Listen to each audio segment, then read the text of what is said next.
Hi! Welcome back po sa Finding Hope with Ami. Ngayong araw na to, napaka-special ng ating panauhin.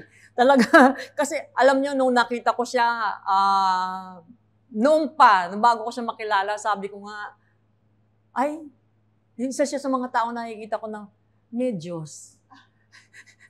isa siyang patotoo na meron Diyos na buhay. Isang babaeng matalino, hinahangaan ko, ang dami niyang kayang gawin. Pag inisa-isa ko, naku, baka maubos na ang oras natin. At saka, basta para sa akin, isa siyang victorious child of God.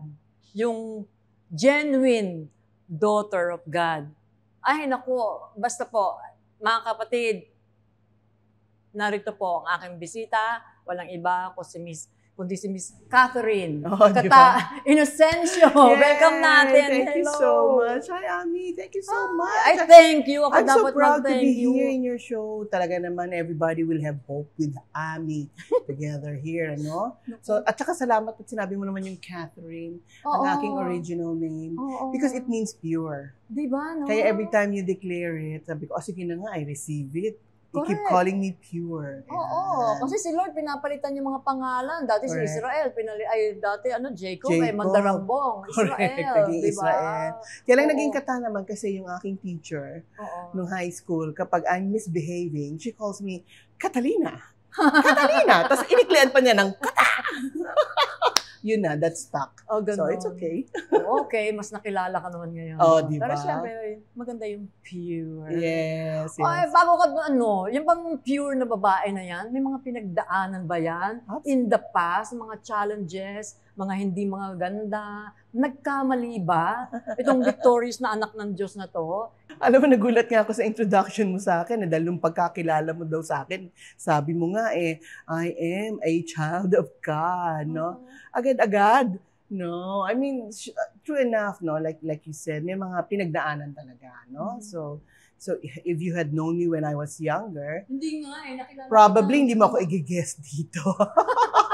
Hindi naman, di ba? Ikaw si Lord namatay mo para sa atin sino naman tayo? Oo nga, alam mo sa pamilya namin I was even in fact considered the black sheep. Talaga I ba? was considered the prodigal daughter. Oo, kasi masyado akong feeling resourceful, feeling talented, feeling independent. Among my siblings, 7 kami, ako yung, although pangalawa ko, hindi naman ako panganay. Kung umarte ako, para ako yung panganay, Parate kong nangunguna, parate kong adventurous, ako din yung tumatakas. Kumbaga pasimuno ng mga kasiyahan, maging kalokohan. Ayan, ganyan. Siguro personality na rin So, kaya gano'n. So, hindi lamang yun nung kabataan, kundi pagdating ng, sa tamang oras, or rather yung panahon, nung ako yung nagkaedad na rin, siguro na rin, Ami, sabihin natin, o bagamat news ang aking pinanggagalingan, showbiz pa rin, di ba? Ang ating mundo. Di ba? And then there are certain standards na medyo moral standards na hindi masyadong kino-consider or pinapalusot or pinapayagan, or if not being glorified even, no? So, kasama na rin ako dun sa mga medyong nalihis sa kaliwa at sumama sa pangangaliwa, no? I'm not married, no? I was not married. I was single. Pero sumama ako doon sa taong may asawa na, di ba? So, kasama ko dun sa pagkakaliwa niya, okay? And yet, at the time, parang it was something accepted even in our industry. Yes. Right? Na parang normal lang yun. No, it's cool, it's fine, mga ganyan. Pero the life of a second-class citizen, of a mistress, it's not fun at all, di ba? Na, like for example, sabi ko, teka muna, maganda naman ako. At that time, sexy pa ako. Kagaya, matalino naman ako, mabait naman ako. Hindi ba? Mahusay ako sa mga maraming bagay, At when I say mabait ako, is hindi ako, hindi ako salbahe, hindi ako gumagawa ng krimen or mga intentional na kasalanan, Pero bakit ganun ang feeling ko? Feeling ko, second-class citizen ako. Correct? Na sabi ko, what's my worth? Am I not valuable? Why am I a secret relationship? Why am I in that situation, no? And in fact, nakipag-live-in pa nga ako eh. And may fake credit card pa ako na Mrs. So-and-so. Kahit hindi naman totoo. Hindi ba? So I felt I was really living a lie. You know, ako pa naman, like you, no, I'm a very frank person. Diretsahan tayo, di ba? Hindi na tayo paligoy-ligoy. And yet, in this situation, I felt like I have to hide. You know, I have to hide. And in fact, meron nga kaming reunion ng mga high school classmates ko for the first time na nag-reunion kami. Siyempre, we introduced each other, no? We said our names and all that, what we are doing. Abay, may nagtanong sa akin, ba't di ka ba nagpapalit ng apelyido? Sabi ko, aray ko. Sagot mo. At that time, I wasn't ready, no, to divulge my feelings nor divulge my real story, di ba? Ang sagot ko pa naman bakit? Ba't ko pa sisikatin yung hindi naman nagpaaral sa akin? Di ba? Lusot. Kumaga, I still carry my father's name, di ba? Hindi ko gagamitin yung apelyido. Pero sa totoo lang, wala akong karapatan na magkarga ng ibang pangalan, di ba? Na hindi naman sa akin, hindi naman legally sa akin. So, ganun ang nangyari. So, those were those situations whereby I felt na, why do I have to lie? Or bakit ko kailangan magpalusot? Hindi naman siya lie, no? But the thing is, kasi totoo naman yung tatay ko nagpaaral ko sa akin, ano? Pero hindi ko madiretsa. Ba't kailangan itago? Itago nga. Itago. Hindi mo kasi, pwedeng ipagmalaki. Correct. Kasi pati ako, tinatago. Hindi ba? Nung unang nililigawan ako, kung saan ako dinadalang mga videoke, enjoy na enjoy nga. Kain kami sa labas, punta kami sa ganito. Suddenly, nung kami na, talagang tinago, kept woman talaga. Ay, yun pala ibig sabihin ng kept woman. Kinikip ka talaga. Correct. It's a secret love affair. Hindi ba? At second class. Second rate. Di ba? So, unti-unti ganun yung naramdaman ko. Parang, I don't deserve this. No? I deserve more. Eto na. Buti na lang, meron tayong mga kaibigan. You know, God will really use friends as well, no?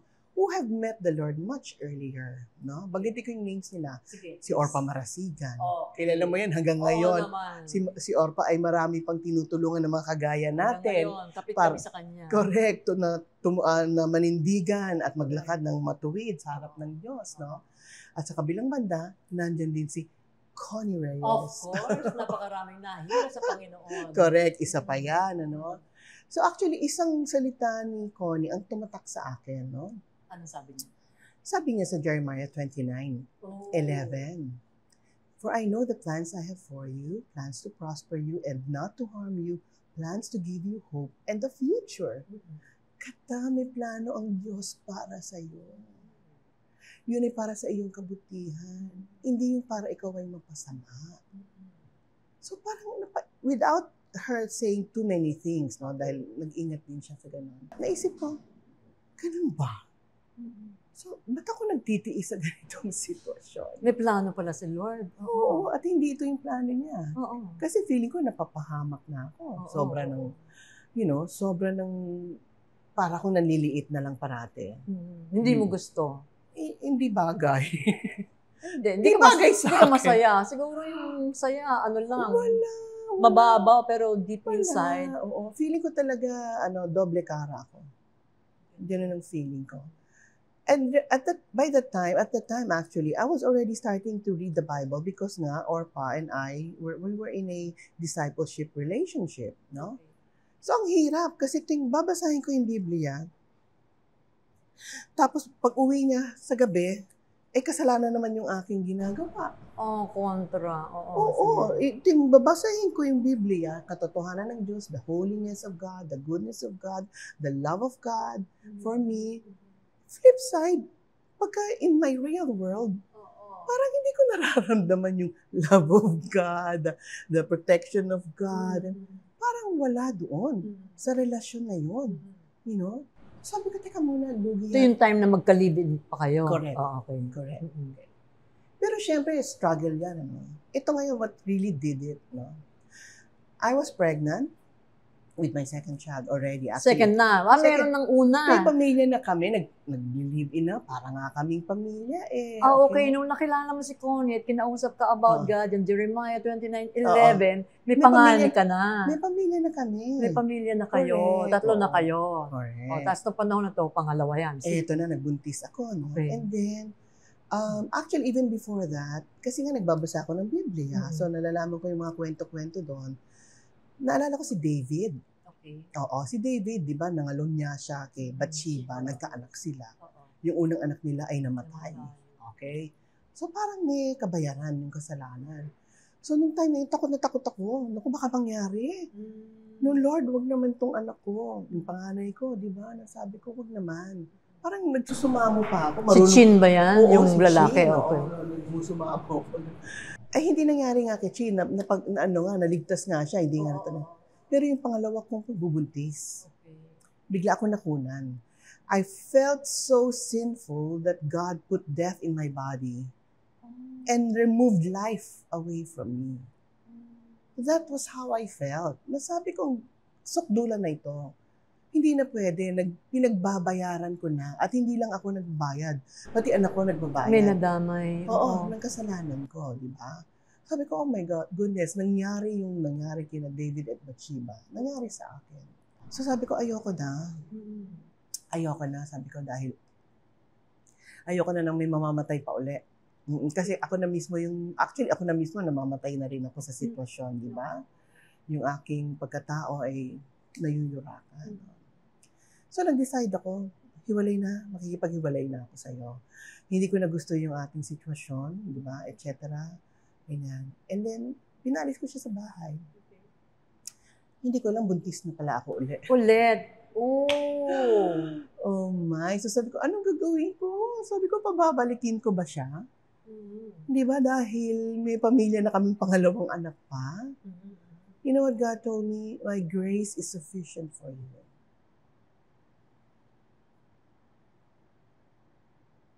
Pag naalala ko lang kasi, pasensya na naiyak ako.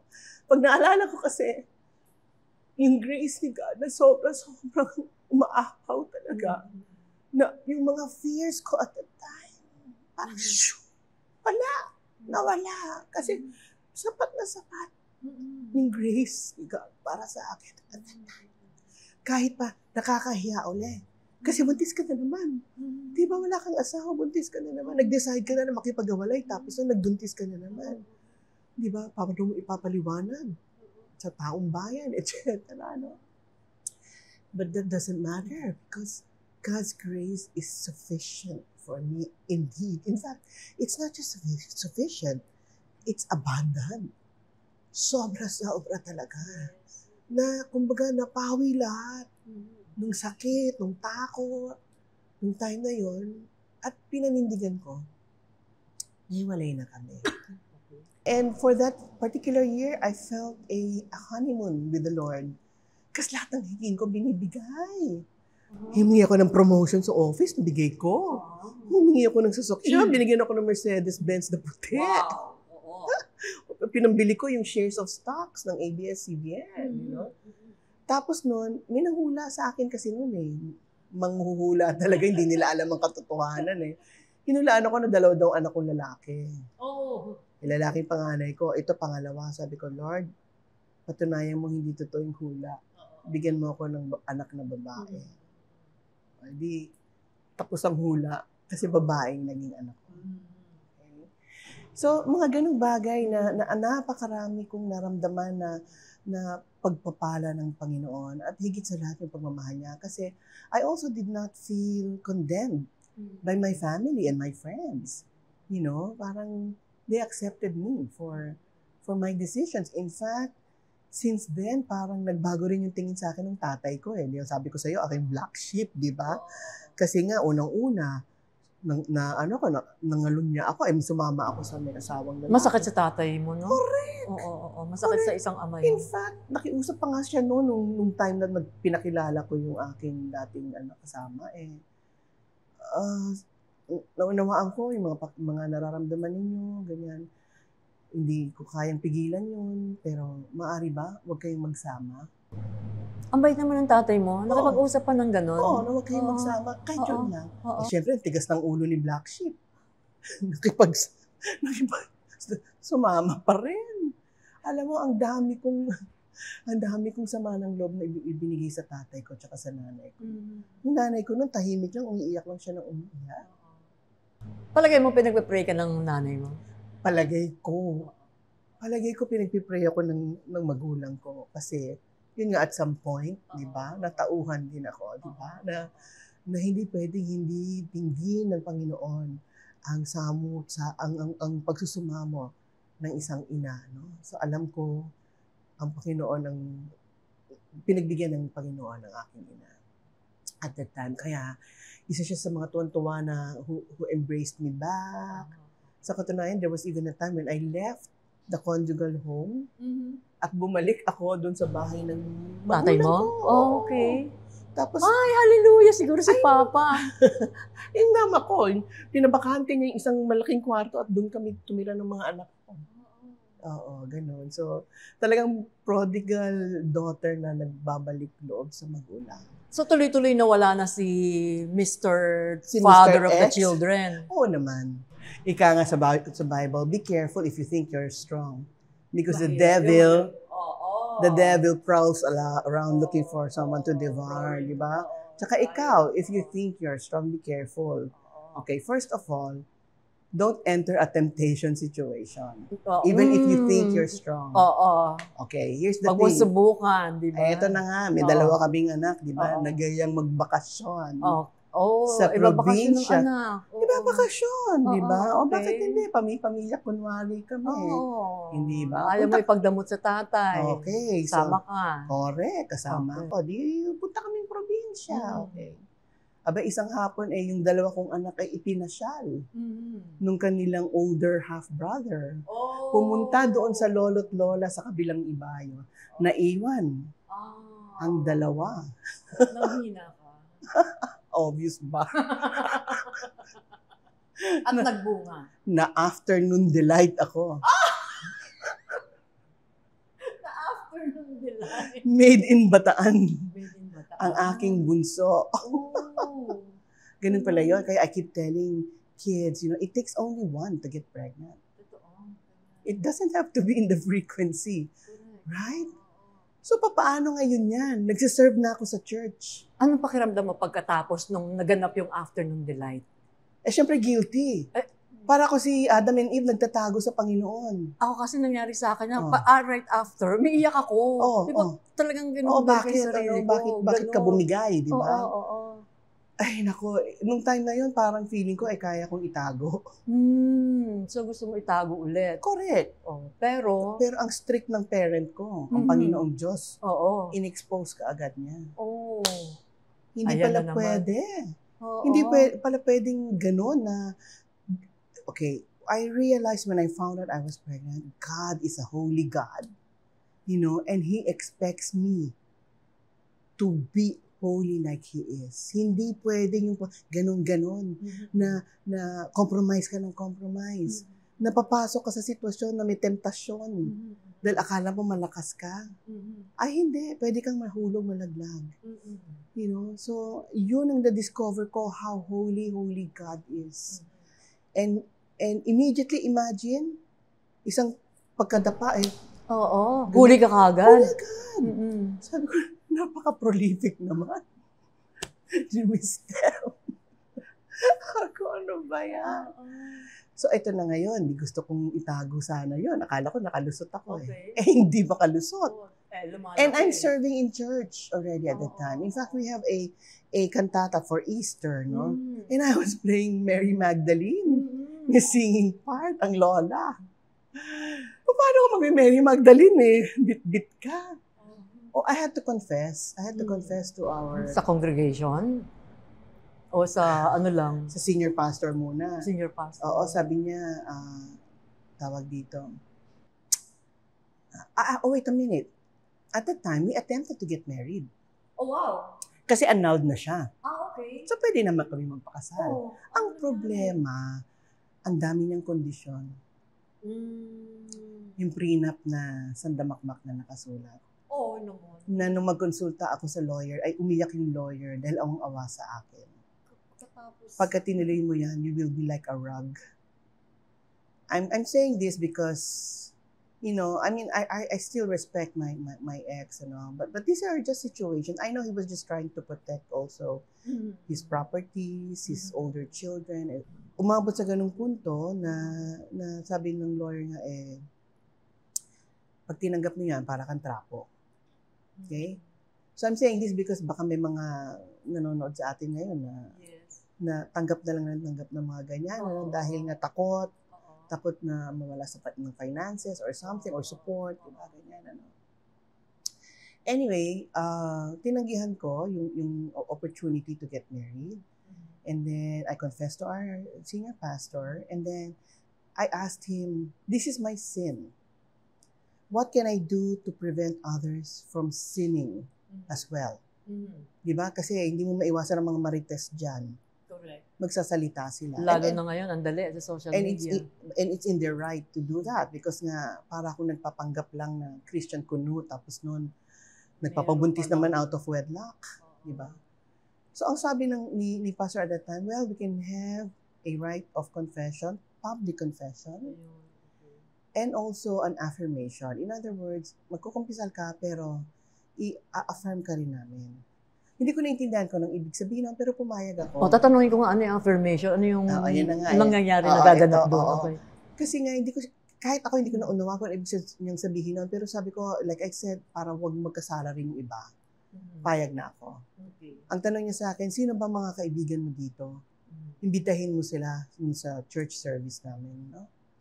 So, ganun nga nangyari. Bago magkomunyon, in-announce ng aming pastor. A sister of ours came to me with a confession of a breach in her personal morality. For some personal reasons, she has chosen not to marry. Okay? While we do not condone such a situation, neither do we condemn. Because our Lord came here to redeem that which was lost. Sabi niya, after today, let there be no more talk about this. Wow. Oo. Wala nang marites. Bawal na. Okay. And then, pag kinikwento ko ito talaga, sabi niya, Catherine Inocencio, rise. Nakaupo ko sa congregation, tayo ako. Pagtayo ko, pati yung mga kaibigan ko nakapaligid sa akin, nagsitayo din. Ay, touching naman. Nahiyak naman ako. Parang kung may babato sa akin, tatamaan din sila. You are hereby declared forgiven. You may participate in any ministry of your choice. Tapos biglang nagsilapitan yung mga pastor at kinamayan ako. Communion, ako pa yung unang pinagsilbihan. Hindi ko maintindihan. Ako yung makasalanan. Ako yung unang pinagsisilbihan. Tinanong ko, ano yung nangyari? Ba't ganun? Ang alam ko, may mga kasamahan kami dito na pag nagkasala, may 3 months, 6 months na parang sila, under discipline, hindi pwede mag-serve, mga ganyan, ano? Ang sabi sa akin is, kasi, ikaw nag-confess, sila nahuli. Correct. So, ganun pala ang standard ng simbahan. At palagay ko, ganun din ang standard ng Panginoon. Kasi ikaw nagkumpisal, inamin mo yung kasalanan mo. Agad-agad nagpatawad. Pero kung nagtatago ka sa kasalanan mo at pag nahuli ka, tanggap mo yung batas. Batas ng Diyos, batas ng tao. Di ba? Tatanggapin mo yung kaparusahan. Simula no, naging standard ko yun, Ami. No? Sa sarili ko, maging sa staff ko, sa mga anak ko. Kung alam mong merong nagkakamali, you better confess now. If I catch you, ayan. If I catch you, lagot ka. Di ba? Mapaparusahan ka. Pero kung mag-confess ka na yun, pag-uusapan na lang natin. Kasi pag nag-confess ka, ibig sabihin ayaw mo na eh. Oo, Pinaamin mo na eh. Pinaamin mo na. Na nagkamali ka. Correct. Di ba? Hindi mo tinatago. Hindi mo na tinatago at wala ka itinuturo. Di ba? Masama talaga yung tinatago yung kasalanan. Oo. Kasi as the more you continue to stay in darkness, the more Satan has control over you. Yes. Whereas when you expose your sin, the darkness, in the light, nawawalan siya ng hawak sa'yo. wala na. Maliwanag na. Talo Maliwanag siya. na ang lahat. Oo. Di ba? Mag-flee. At Di di ka ba? Satan will tinatawag. flee. Correct. Tatakbo siya. Oo. Kasi hindi pwedeng mabuhay ang kadiliman sa liwanag. Pag pumasok ang liwanag, wala nang dilim. Takip na yun. Di ba? The brighter, the better. Di ba? Walang shadows, walang gano'n. Ano? Mas ang ganda nung gesture ng mga tao, para silang naging si Jesus Christ na inakap pa yung makasalanan, di ba? Ang galing, nakakaiyak talaga. Tapos nandun pa yung mga friends mo na dinamayang ka. Sige, bato kayo. Kasama kami, batuhin nyo. Di ba? Doon ko naramdaman yung mercy of God. Na meron akong, I deserve a certain punishment. But God withheld that punishment from me. Sobrang mercy talaga na magtataka ka na, Lord, ano nangyari? Bakit ito? Ina-expect ko na ididisiplina nila ako. Magiging ko, ang tinatawag dun sa yung excommunicado or something like that. Hindi Mercy of God na talagang kahit ganong kalaki o lalim ng iyong kasalanan, pag tinanggap mo, papatawarin ka ng Panginoon. Naalala ko tuloy yung thief on the cross. Kasi di ba siya, ang dami niyang kasalanan siguro. Nanakaw nga, kaya siya nahusgahan ng pagkapako sa krus, di ba? And yet, when he acknowledged Jesus, let me, remember me when you're already in your kingdom or in paradise. Naalala ko talaga kasi even yung remember, hindi lang alalahanin but remember, gawin mo ako muling miyembro, di ba, ng iyong kaharian, Anong ginawa ni Jesus? Yes. Anong ginawa ni Jesus? On the spot, pinatawad siya at tinanggap siya. Hindi na kailangan magbayad. Grace talaga.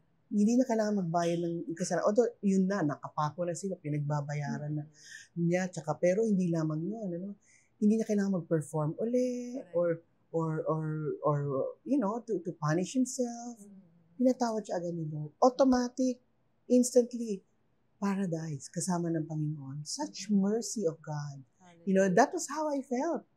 I was not a thief on the cross, but the thing is, maybe I was worse than the thief on the cross at that time, because I violated God. I was already following Him. And yet, nadapa pa rin ako. Hindi ba? So, it happens. It happens to even the best-meaning Christians, I believe, But the thing is, are you ready to admit and to confess your sin? To confess that darkness into the light. Diba? And I think that is what we should do because sa totoo lang, we're still sinful people, right? Kaya nga tinatawag na we are being sanctified over and over from glory to glory. Kasi hindi pa tayo perfecto Sabi ko nga, kung perfecto na ako, siguro po-promote na ako ni Lord sa heaven. Nandun na tayo para bago mangyari yun, di ba? Kung perfect na. But of course, sinning is not an excuse. No, we cannot abuse the mercy and the grace of God. Kasi at some point, ipababayaan ka na rin ni Lord. Nasa Bible din yan, di ba? Yun, kasi pababayaan ka na siya sa kasalanan mo. Sa umpisa, kinukurot ko lang, kinakalabit ka lang, palo, matigas sa ulo, sige na nga. Oo, pababayaan ka na. May narinig pa nga ako, tutulungan ka pa niya para matuto ka at malaman mo kung mali. Yung ginagawa mo, mali. Sometimes may mga circumstances na we find ourselves in, na parang, bakit napakahirap? Bakit sobrang naman? Kasi nga, ang tigas ng ulo mo. And then the Lord is allowing. The Lord is allowing you to go through that. So, yun naman din ang ating warning, Pero, tandaan lang natin, kagaya rin naman ni David, na napakakapal ng mukha. Mayat maya, nagkakasala sa Panginoong Diyos. Pero balik siya ng balik. Yun ang maganda sa kanya, bumabalik. Hindi katulad ni Saul, di ba? Si Saul, hindi na talagang completely tumalikod. Si King David, anong naging mga kasalanan niya? Ando na yung adultery, ando na yung murder. Yes. Murder mismo. Pero balik siya ng balik sa Panginoon. And at tinatanggap palagi. Always accepts him and even refers to him as a man after God's own heart. Di ba? Pagkatapos ng mga ginawa niya. But you see, I want to share it because the key word I think is your heart. when I think about what qualified me even for God's forgiveness and for God to continue walking with me and even using me for His kingdom, for His ministry, I have nothing. I have nothing to claim. Hindi dahil may college degree ako, may postgraduate degree ako, may outstanding student ako ng aking high school, at saka outstanding student ako ng aking college. I mean, they burn. I mean, it's forgotten. After the picture taking and you receive your trophies, it's forgotten. You know, it's not even that qualifies me even to be saved by God or even me to serve God. I just realized that it's the heart. At yun naman talagang tinitingnan ng Panginoon. Oo, yun lang eh. Parang naniwala lang ako sa Kanya. At natutunan ko lang siyang mahalin din. At natutunan ko siyang i-obey or sundin. Di ba? But it's a heart issue. You have to decide in your heart about that. So sabi ko, yun lang siguro talaga ang nag-qualify. Sa because even the faith, yung pananampalataya, is still a gift of God. Amen. By God's grace, sa Kanya pa rin galing. Oo. Di ba? So sabi ko, ano yung maibibigay ko sa iyo, Panginoon, kundi yung puso ko. Yun lang talaga. Yun na yung naging pagbabago pagkatapos nung nangyaring yun. Correct. Oo. Correct. Tsaka hindi dahil sa naramdaman mo yung pagmamahal ng Panginoong Diyos, pagpapatawad niya, mercy and grace of God, hindi mo magawang tanggihan o kalimutan yung ginawang yun ng Panginoong Diyos. Kasi sa araw-araw ginagawa niya parati. Di ba? So, wala kang ibang magagawa kundi suklian. Correct. Yung pagmamahal ng Panginoon. Naranasan mo kasi yung love niya. Correct. Tsaka sukli talaga eh. Oo. We love because He first loved us. Nanggaling talaga sa Not Panginoon. because kasi dahil gagantimpalaan ka kapag gumawa ka ng maganda. Oh. But because of the gratefulness of your heart. Amen. At Amen. na-experience mo yung love niya. But at the same time, di ba, the more you obey, the sooner you obey, the sooner you will also reap the blessings of God. Correct. Kasi magulang siya eh. Kahit di mo hingin. Correct. Kapag ang anak mo ay mabait, masunurin, masarap bigyan ng pasalubong, di ba? Ng regalo. Kaya mga bata. Hindi ba?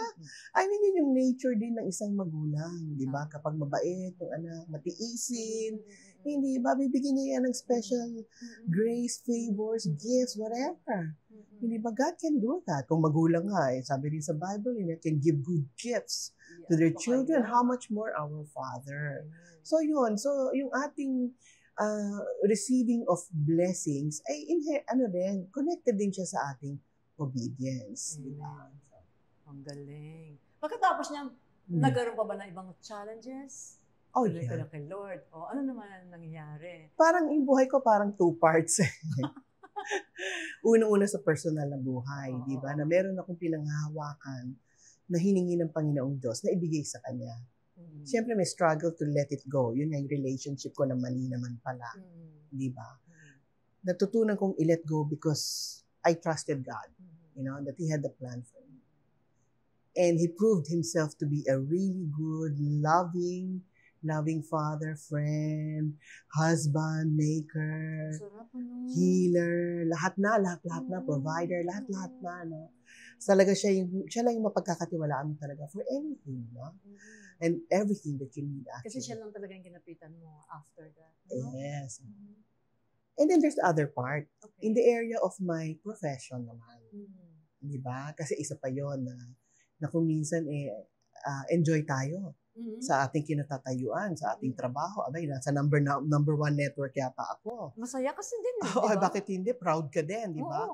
At saka naging papel ko pa noon is ako naging head ng news gathering namin noong number one. Powerful. Ang network namin, di ba? So ngayon medyo napapagano pa rin. Kasi I'm so proud of that, no? And even during that period, no, na ginawa namin yun. Kaya lang, dahil nga, sumusunod tayo sa kautusan ng Lord, inaaral natin ang inaaral ng kanyang word, ay biglang dumating yung panahon when God called me to serve Him full time. Through the ministry of Israel. Israel, at malay ko, pakialam ko. Sa bayang Israel, parati silang may gera. Ngayon may gera doon. Yung panahon yun, parati rin silang may gera. So, hindi ko naintindihan bakit ako tinawag ng Panginoong Diyos na magsilbi para sa Israel. Sa pagbabasa ko ng Biblia, doon ko na-discover ng Israel pala is the apple of God's eye. No? They're really the chosen nation, the chosen people. You know, and in fact, why is that? Our Lord Jesus came from there. Hindi ba? Kumbaga yung ating pananampalataya bilang Kristiyano ay nakatahi sa bansang Israel dahil sa ating Panginoong Jesus. Di ba? Ang dami namang pwedeng piliing bayan ng Panginoong Diyos para pagmula ng ating Messiah, si Jesus Christ, doon pa sa bansang Israel. So, ang ating pananampalataya ay talagang nakaugat sa bansang Israel. At doon ko unti-unting inaral, this was about 23 years ago, tungkol sa Israel. But it entailed for me resigning from my job. Kasi, kasi nagko-conflict na. Dumadami na yung aking requirements doon sa ministry. At the same time, ang dami ring requirements sa trabaho. So parang kailangan kong mamili. Oo. So kakaiba yata talaga kapag tinawag ka for full-time, or you stay in the marketplace, right? But in my case, I was really called out, no? So, and there were many instances where I felt na pasikip na yung mundo, na hindi na rin ako masaya dun sa ginagawa ko, sa trabaho ko. And I find more joy in serving the Lord, okay? So, I left the ministry. So, I left my old job and went for the ministry, and I wasn't even sure kung nakikitain ako kasi missionary daw yung gano'n eh. Sabi ko, totoo nga kasi mga ilang years na I lived on my separation pay from the old network. Wala akong income. At may mga anak ako. Ang lakas ng loob. Hindi ba? Yung kaibigan ko nga, si Corina, katabi ko yung cubicle, aalis ka, ang daming nagpapakamatay para pumasok dito, tapos ikaw aalis ka. Sabi ko, sabi ni Lord the Lord said that, what shall it profit a man if he gains the whole world but suffers the loss of his own soul? Yun yung nararamdaman ko at the time, nung nagpupumilit akong magstay and not go and trust Him with what He wanted me to do for Him. And so I resigned after 15 years, not sure where I was going, except that it's Israel, but similar to Abraham when he was called out to establish that land, whose architect and builder is God, di ba? Yun lang yung pinangahawakan ko din. And from there, I discovered so many promises of God that all came to pass. In fact, one part when I first went to Israel, sabi ko, Lord, what do you want me to do here? Abay, bigyan ba naman niya ako ng salita sa Micah chapter 4, verse 13. Ang sabi niya sa akin ay, Arise, daughter of Zion, for I will give you horns of irons and hoofs of bronze. You will break to pieces many nations, and you will devote their ill-gotten gains to the Lord. Ano ibig sabihin nun? Yung horns of iron and hoofs of bronze, ang tingin ko sa kanya is yung tore ng broadcasting. Okay. Sabi ko, teka muna Lord, pinaalis mo pa lang ako, tapos sinasabi mo sa akin na ibibigay mo sa akin itong broadcasting na ito at yung kayamanan ng masama ay i-devote mo sa akin. Hindi ko naintindihan kung ano ibig sabihin. No? Nagtanong lang ako, bakit pinaalis mo ako dito sa network tapos sinasabi mo sa akin yun na ibabalik mo ako. Okay, may isa pang word na binigay sa akin si Lord. Sabi niya, at that time, sabi niya, I have posted watchmen on your walls, O Jerusalem. They will never be silent, day or night. Give him no rest until he makes Jerusalem a praise of the earth. Watchman! Watchman pala ako? Nung panahon na yun, yung watchman, sila yung mga... Kailangan nasa taas ka. Nasa tayo sa tore, tinatanaw mo kung ano yung pangyayari, at nire-report mo. I-blow mo yung trumpet, i-report mo kung ano yung nangyayari. Ayan ka na naman, Lord. Reporter na naman, media na naman. Tinanggal mo pa ako sa media. Tapos sinasabi mo na media pa rin. Tapos sabi pa niya, day or night. Umaga tsaka gabi. Full time ka talaga. Full time. Sabi ko, ano ito? Ano ito, Lord? Tapos anyway, after many years, I still felt that I was in a wilderness situation. Na yung dating mga old clothes ko from Egypt, ay kinailang Egypt, meaning my old past life, no? Ay kinailangan tanggalin. In the so-called wilderness. Parang nangyari kay Moses. Tinanggal siya sa Egypt, dinala sa wilderness ng ilang taon. Di ba? Para nagbago siya. Naging shepherd siya pagdating niya doon. Hindi na siya Prince of Egypt. Di ba? Pagbalik niya, medyo iba na siya. Di ba? Mapagkumbaba na siya.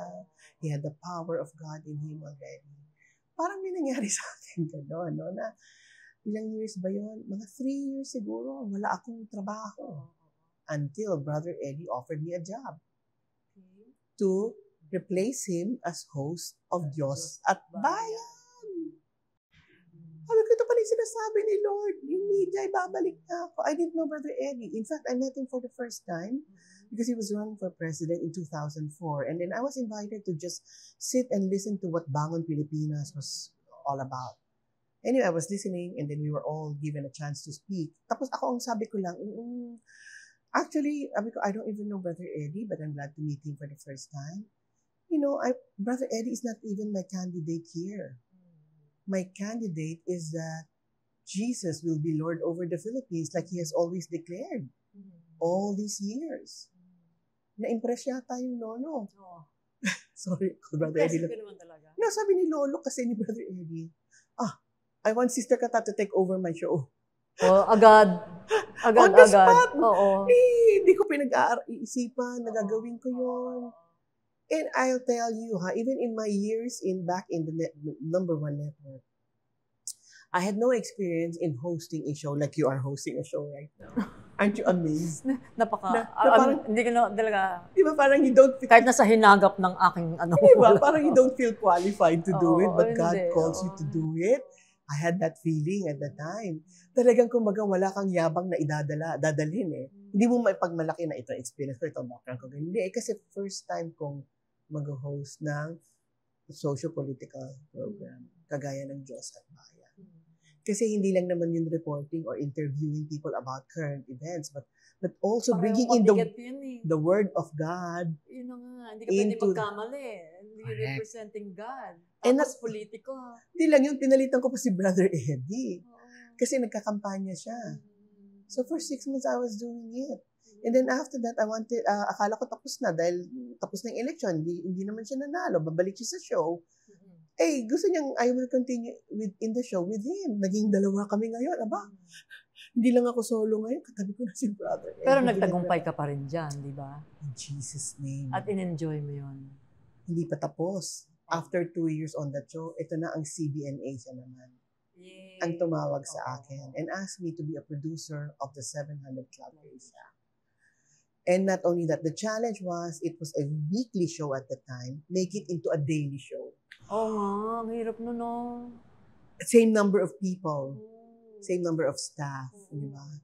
Siguro nakatulong pa rin yung background ko sa ABS as a news person kasi kailangan, today's deadline is today, di ba? Yung talagang mabilisan. So I realized now, and at that time, ang programang 700 Club was Monday to Friday. Diyos at Bayan was Saturday, Sunday. Ano yung sabing ng God ng word sa akin? Daily, you will proclaim His praise. Gabit araw kasi midnight na yung show hanggang umaga, gabit araw talaga. Ay ko, wow.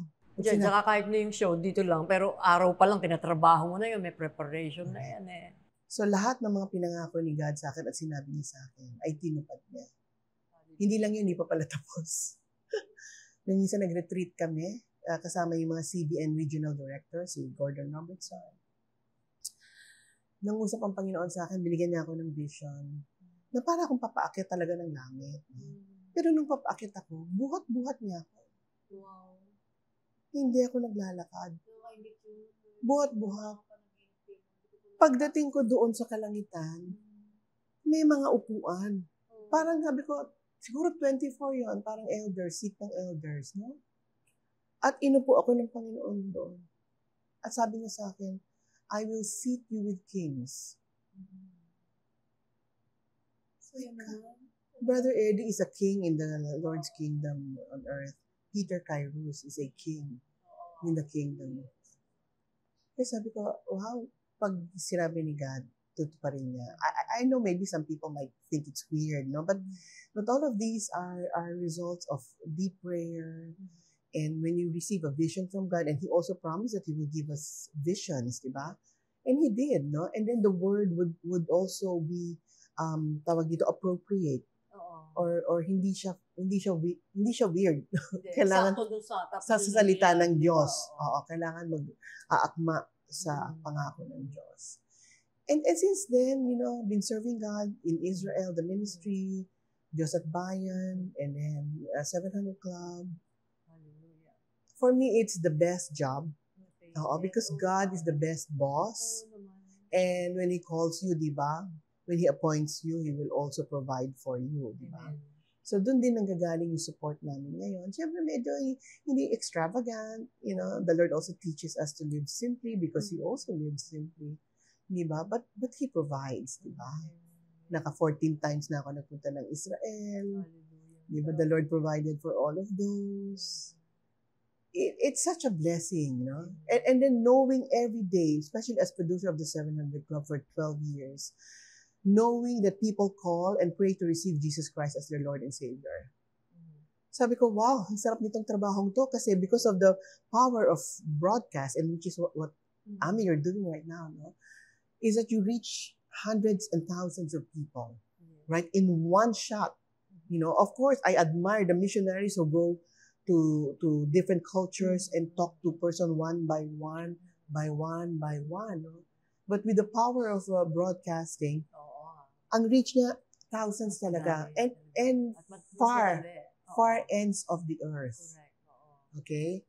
So, yun, parang sabi ko, amazing to. Sabi ko, sa isang gabi, may mga 1,000 nagdarasal.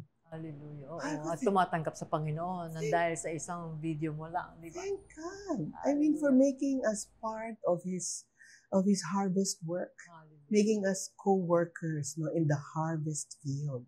And all you had to do was just say, yes, Lord, I believe. Here I am, send me. Di ba? And then the Lord is gonna do the rest of the work. Kumusta ang mga anak mo? Matatanda. Kapareho mo ng pananampalataya, I'm sure. Oo. Lahat sila ay bininyagan sa aming church na Victory, and they all went on their own volition during that time kasi may mga Victory weekend, no? Mga 12 years old sila noon. Tapos noong 2017, sabay-sabay kaming binabtay sa Jordan River sa Israel. Hallelujah. Oo. So, are they walking with God? Oo naman, may mga challenges. Pero they're walking with God. Especially my second daughter, the one who almost didn't come. Yan, No, si Carissa, remember? Teresa, Remember, I miscarried. And then suddenly, I discovered I was pregnant. Siya. So, parang bukod tangi siyang pinili. Sabi nga namin, I will give up men in exchange for you. Kasi I lost that pregnancy. And then biglang siya, after a month, siya. And now, she's serving in ministry. They're rescuing trafficked women. And they're leading them to Christ so that the genuine transformation can happen. Kasi hindi pwedeng bigyan lang ng trabaho or option or paaralin sa eskwela, which they do, by the way. But they really lead them to Christ so that true transformation will happen. Hindi na sila babalik sa dati nilang kabuhayan, di ba? Kung hindi magiging matuwid na sila, pati sa pagpapalaki nila ng mga anak nila. Yan ang ginagawa ngayon ng aking anak. Paano yung bago nangyari yan? Paano yung pagpapaliwanag? Hindi ka ba nahihirapan? No? Ito yung sitwasyon natin, ito yung tatay ninyo, ganito kayo. Kasi hindi na yung magkakasama sa isang bahay. Dumating yung point na I had to apologize to them. Kasi importante pala mag-sorry sa kanila. Mga ilang taon sila niyan? Siguro mga adolescent, bata. Okay. Hindi ko hinintay na maging matanda na sila. Mas madali di ba? Yung mga bata-bata pa, para maunawaan din nila kung ano yung sitwasyon. Humingi una ako ng tawad sa kanila for allowing our home to be a broken home. But I explained to them why. Why? Kasi I at least cannot continue in the sinful relationship, no? And then I also don't want them to grow up in that kind of lie. It's a lie. Di ba? Kasi nungalingan yung ganung klaseng buhay, no? I want them also to have the right ethics, the right standards, di ba? Righteous living, and most of all, living in the truth. Kung ano yung totoo. Hindi sila nagalit, hindi sumama ang loob, wala silang bitterness sa puso nila. Hindi sila nagalit sa akin, pero sometimes di ba may mga manifestations din ng mga feelings of abandonment, separation. Paano pinapaliwanag? Minsan lumalabas. Normally, hindi naman sila nagsasalita nun. Ngayon na lang nagkaedad sila na nagkikwento sila kung anong naramdaman nila noon. Hindi ba? Ang kagandahan is, kilala na nila ang Panginoong God took Jesus. care of them. Yes, that He is the Father, really of the quote fatherless. You know what I mean? Because of course their father was around, but he did not live with us. So he was I would say occasional father, pag Sundays. But of course he was involved. He was supporting them. He sent them to the good schools. Hindi ko siya siniraan sa mga anak ko. I mean, and they can acknowledge that, no? Kasi I also don't want them to be broken people. There's no point in ruining the image of your ex to your own children. Maapektuhan din Sila lang yung masisira. Sila yung masisira lang. Pagkakaroon sila ng hatred. Mas lalo magre-rebelde. Hindi nga. I mean, there's no point. You're just destroying your anak own mo mismo. children kung siniraan mo yung ex mo. So, I never did that. So, ngayon, I enjoy them as adults kasi mas open sila. Okay, yes. Parang Oo. kaibigan. Oo. Yung bata pa nga, mahirap magpalaki ng Oo. bata eh. Oo. Pero ngayon, adults na. Masarap Magkakaintindihan na kayo. na At magkwentuhan. pareho kayo ng faith, yun ang masarap doon. Correct. Maraming magulang, yun ang problema. Yun ang problema. Oo. Nakakatawa si Lord. Pero alam mo, in all these, Ami, I always thought that 2 times nga, like I told you, in my personal life and in my professional life, the 2 times in my life, I chose God, okay, over all of these. Until I chanced upon John 15. Hindi pala akong pumili kay Lord. Siya pala. I chose you. Hallelujah. Kapag nare-realize ko yun, parang unang-una, I feel so honored. And yet, at the same time, I'm so humbled kasi, why will you choose me? Diba? Ako din, yung I'm so kasalanan, honored, marumi. diba? Oo, alam ko rin ang kwento mo, di ba? Mga putik ako. Ganun. So, why did you choose me, Lord? Anong pwede nating sabihin doon sa mga hindi pa nakakilala sa Panginoon na may mga ganyang sitwasyon? Paano sila makakawala dyan sa mga tulad ng mga pinagdaanan natin? Of course, naikwento mo na natin. Ano yung mga pointers or doon sa mga kailangan pa ba nila ma-experience? O ano na yung pwedeng, ito na, sana ganito na. Ano yung pwede mong i-advise sa kanila? Well, first of all, talaga namang lahat tayo ay may pagdaraan ng mga problema, no, na iba-iba nga lang yan. No? Ang tanong is, how do you face it and how do you manage it? Are you gonna wallow in these problems? Are you gonna just accept your situation? Whereas the word said, and like the word spoke to me, no, that God has plans for all of us. And it's a plan for our future and for our welfare. It's never to harm us. Hindi masama ang Diyos na gusto kanyang mapahama. Ang gusto ng Panginoong Diyos ay ikaw ay magkaroon ng pag-asa, ikaw ay pagpalain. Yun ang plano ng ating Panginoong Diyos. Kailangan lang ay magdesisyon tayo. Gusto ba natin yung plano ng Panginoong Diyos sa atin o ipipilit ba natin yung gusto natin para sa ating mga sarili? Kadalasan yung mga gusto natin para sa ating sarili, temporary, pansamantala. Matapos mong kainin, ubos na, ilalabas mo na yan. Tapos na. Diba? Whereas ang inaalok sa atin ng Panginoong Diyos ay abundant. Sobra-sobra. At hindi lamang yun, kundi buhay na walang hanggan. Dahil sa totoo lang po mga kaibigan, totoo po ang impyerno. Hindi ba? At totoo rin din ang langit. So, darating ang punto na kailangan tayong magdesisyon. Saan ba natin gustong matuloy? Sa impyerno o sa langit? Ito nag-o-offer ng ating Panginoong Diyos. An opportunity for you to be in heaven with Him. But before that, Jesus also came to give us life abundant. Whereas the devil came to kill, steal, and destroy. Right? So, what's our choice? Diba? Yung gawain ng demonyo o yung gustong ibigay sa atin ng Panginoong Diyos, which is an abundant life even here on earth while we are alive. At yun naman talaga ang design ng tao. Yes. Yung plano ng Diyos. Yung plano ng Diyos and to depend on God. Let's go back to Adam and Eve, the Edenic life. Nasira lang. They didn't have to work hard. I mean, God provided for everything already. They were dependent on God. Nagka-problema lang nung naging independent na sila. At sumunod na sila dun sa kademonyahan. Hindi ba? At nagkasira-sira na. So, wag na tayong lumayo. Tignan na lang natin yung kwentong yun. Correct. Hindi ba? Na ganun din po ang nangyayari sa atin. It's not easy, but by prayer, and of course, you have to read the Word of God. Amen. Because it's God's manual for us. Just like any appliance, for example, di ba? Pag bumili kayo ng isang appliance, may manual how to operate. Yun din po yung Bible, how to operate us. Kung hindi natin babasahin yung appliance, yung manual na yun, maaring magkamali tayo ng pag-operate. So kung gusto po nating matutong mabuhay ng ayon sa pagkakagawa sa atin ng Panginoong Diyos, ay basahin po natin yung ating Biblia. Nakasulat na po doon ang kanyang intensyon para sa atin at kung paano niya tayo hinubog. May instruction. At the same time, may warning din. Yes, of course. Diba? Siyempre, Para sino hindi ba ka mapahamak. Ayaw niya mapahamak tayo. Correct. Speaking of prayer, pwede yung mahilingan na pag-pray, yung mga nanonood ngayon, yung mga hindi pa nakakilala sa Panginoon, yung mga kababaihan na nasa relasyon din na I'm sure marami sa kanila, mas gusto naman siyempre nila yung sarili, di ba? Lahat naman tayong babae. Yung atin talagang masasabi natin. Pero may mga sitwasyon or may kahinaan na hindi magawa.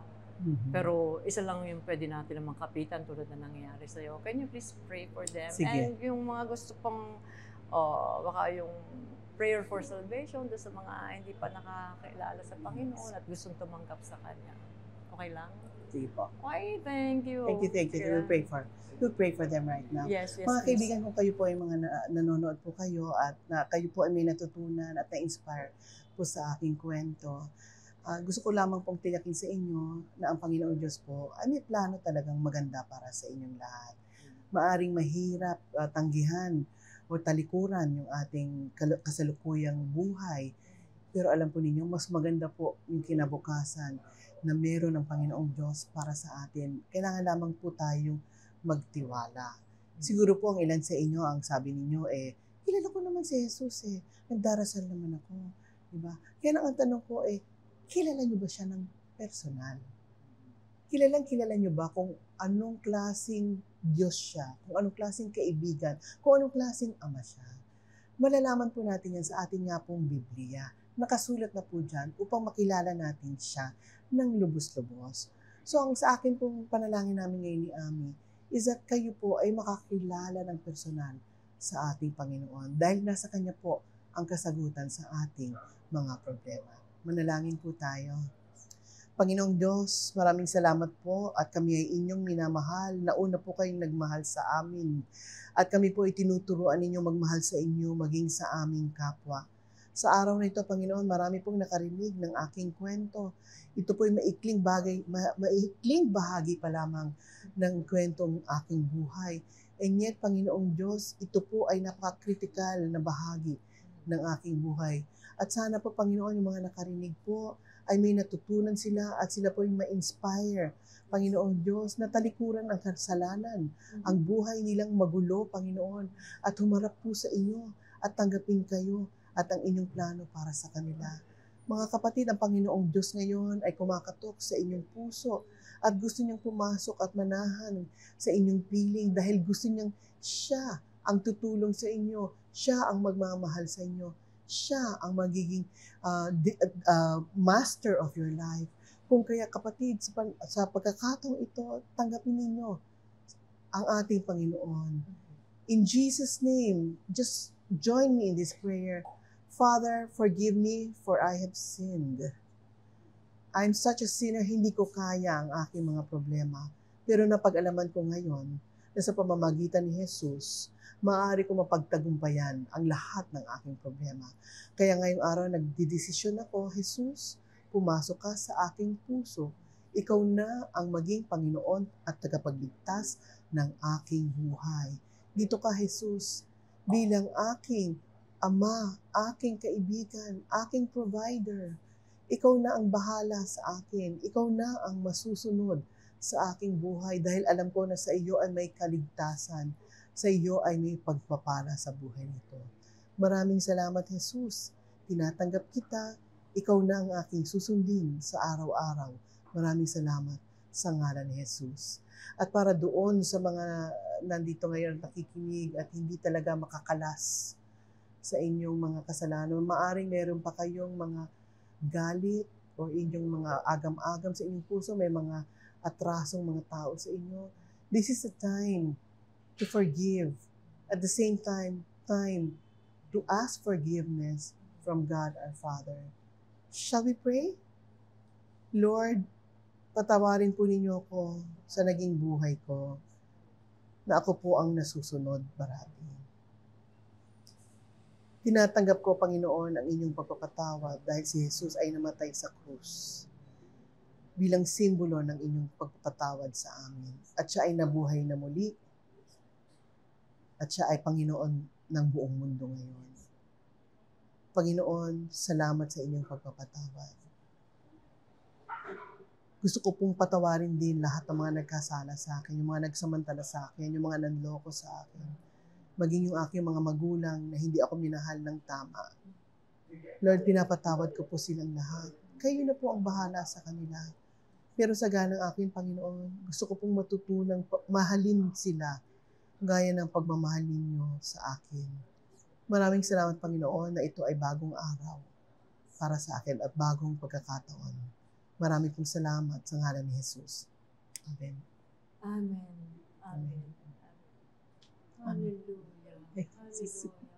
Grabe. Thank you, Jesus. Thank I you. love you, sis. Thank you. I love you. Thank you so much. Thank you very much for I love being this so opportunity. generous. Thank you. Talaga ang laking pagpapala. May part 2 share pa po. tayo. Oo nga eh. So, kaya lang ano Oo nga, sa akin. Ilang oras ba itong program na ito? Di ba? 3 days? Maraming salamat po Thank sa panonood ninyo. Sigurado po ako, hindi ko na inaasahan na, hindi ko na sabihin sana, pero sigurado ako lahat kayo na pagpala sa lahat po ng binahagi ng aking kapatid. Napakagandang kapatid na si Kata Inocencio.